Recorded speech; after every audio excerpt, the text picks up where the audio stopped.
நிறைய பேருக்கு எப்படி சாம்பார் வச்சாலும் டேஸ்ட் வந்து கம்மியாக இருக்கிற மாதிரியே இருக்கும். அதுக்கு ஒரு சின்ன டிப்ஸு.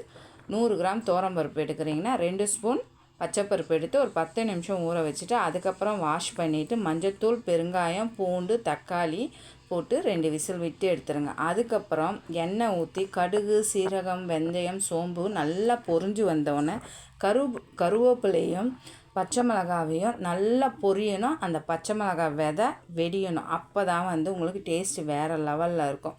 சின்ன வெங்காயம் போட்டு வதக்கிட்டு இன்னும் கதம்ப சாம்பார்னால் சூப்பராக இருக்கும்.